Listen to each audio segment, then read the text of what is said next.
আমাদের বিহার বাঙালি সমিতির সারা রাজ্যের যিনি সভাপতি ডক্টর দিলীপ কুমার সিংহ, তিনি আপনাদের সামনে নিজের বক্তব্য রাখবেন এবং এরপর মুক্ত মঞ্চ শুরু হবে।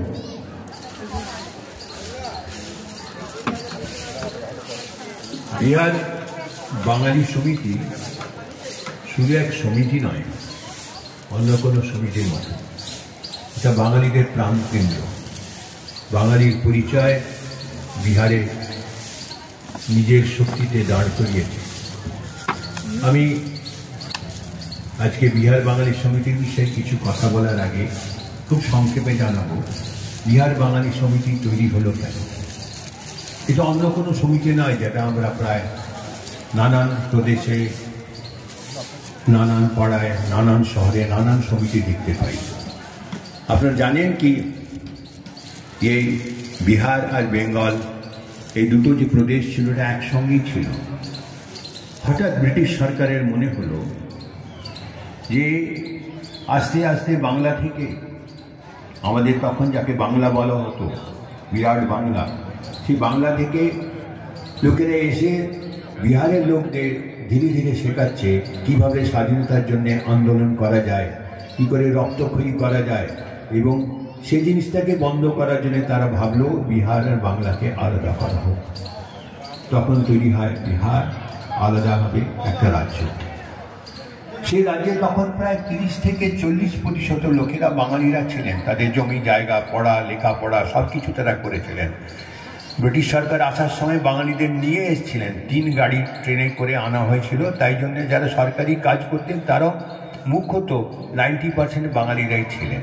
এই অবস্থায় বাঙালিদের এমন অবস্থায় পৌঁছানো যাতে তারা মনে ভেঙে যায় এবং তারা বিহার থেকে চলে যায়। বিহার তখন ব্রিটিশ সরকার নিয়ে এলেন ডোমিসাইল ল। ডোমিসাইল লতে যতক্ষণ আপনি এখানে বিহারে 10 বছর না থাকছেন আপনাকে ডোমিসাইল ল দেওয়া, ডোমিসাইল সার্টিফিকেট দেওয়া হবে না। কিংবা যদি প্রমাণ হয় যে আপনার কাছে কোনো সম্বন্ধী আপনার তারা বাংলায় থাকে, আপনার কাছে জমি জায়গা বাংলাতে আছে, বা আপনার কাছে দোকান কিছু সূত্র আছে বাংলার সঙ্গে, তাহলে আপনি ডোমিসাইল সার্টিফিকেট পাবেন না। আর একটা অদ্ভুত ল তৈরি করলো সরকার, বলল কি অন্য জায়গায় সরকারি কাজকে বলা হয় তাড়াতাড়ি শেষ করো, কিন্তু ডোমিসাইল লয়ের জন্য বললো এই ডোমিসাইল সার্টিফিকেট পেতে 1 বছর সময় লাগা উচিত। তার মানে আজকে যদি আমার সন্তানের চাকরি দরকার পড়ে, ইন্টারভিউ দেয়, কিন্তু তাকে চাকরি করার জন্য 1 বছর অপেক্ষা করতে হবে। যে চাকরি দিচ্ছে সে কি অপেক্ষা করবে? যদি আমায় পরীক্ষা দিতে হয় তাহলে আমাকে 1 বছর অ্যাপ্লাই করার পর অপেক্ষা করতে হবে। ডোমিসাইল সার্টিফিকেট পাবো তবু কোনো চাকরি করতে পারবো। ডোমিসাইল সার্টিফিকেট পাবো তবে আমাদের কোনো জমি কেনা, দোকান করা সব কিছু করতে পারবো। ভেবে দেখুন কী অবস্থায় নিয়ে এসেছিল। সে সময় দেশবন্ধু চিত্তরঞ্জন দাসের ভাই শ্রী প্রিয়রঞ্জন দাস, তিনি কলকাতা হাইকোর্টের একটা ব্রাঞ্চ পাটনাতে আসে, সেটাকে বলা হয় পাটনা হাইকোর্ট, তার জাজ হয়ে এসেছিলেন। তিনি এখানকার কথা সব শুনলেন, বুঝলেন। সেই পরিবার দেশপ্রেমিক ছিল, তারা বুঝলেন এভাবে বাঙালিদের আলাদা করার চেষ্টা করতে হচ্ছে। তিনি ডাক দিলেন, এসো যারা বিহারের বাঙালিরা যারা আছো, তারা বিহারের সঙ্গে যারা সেবা করছো, বিহারের থেকেছো, তারা এসো আমরা একটা সমিতি তৈরি করি, বিহার বাঙালি সমিতি। এই যে ছবিটা আপনারা দেখতে পাচ্ছেন স্টেজের পেছন দিকে লাগানো আছে, এটাই পিআর দাসের ছবি, প্রিয়রঞ্জন দাস। এবং তখন সেই বিহার বাঙালি সমিতি তৈরি হয়। সব বাঙালি সমিতির লোকেরা নিজেরা বুঝে কথা বলতে চেষ্টা করে। আর আপনাদের আশ্চর্য হবে, ধীরে ধীরে এই ডোমিসাইল লয়ের কার্যকারী অবস্থাটা শেষ হয়ে গেল। কেন? কারণ তখন তো বলেছিলাম সরকারি কাজে তো 50-এর চেয়ে বেশি লোকেরা বাঙালিরাই ছিলেন, কারোর সার্টিফিকেট পেতে দেরি হতো না। এইভাবে আস্তে আস্তে যে ডোমিসাইল সার্টিফিকেট যেগুলো করা হয়েছিল সেটা শেষ হয়ে যায়।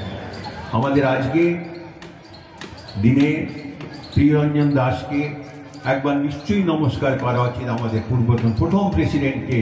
কারণ তার দেখানো রাস্তাতেই আজ আমরা সমান সমান অধিকার নিয়ে দাঁড়িয়ে আছি। আমাদের সঙ্গে বিহার আমাদের বাসে থাকার জায়গা, আমাদের মাতৃভাষা বাংলা।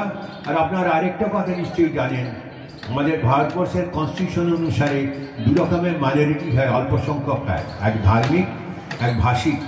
আমরা বিহারের একমাত্র ভাষিক অল্প সংখ্যক। তাই আজকের দিনে বাংলা ভাষা বলা, বাংলা ভাষা পড়া, তার বিষয়ে জানা, সমিতি তৈরি করা আমাদের ন্যায়সঙ্গত অধিকার। আমরা সরকারের কাছে, আমাদের কাছে এই কনস্টিটিউশন অনুসারে অধিকার আছে। সেই অধিকার বলে আমাদের বিহার বাঙালি সমিতি 1938 থেকে এখনো চলেছে। আমরা মনে করি কিছুদিন পরে 2038-এ আমরা 100 বছর পূর্ণ করব। ধন্যবাদ।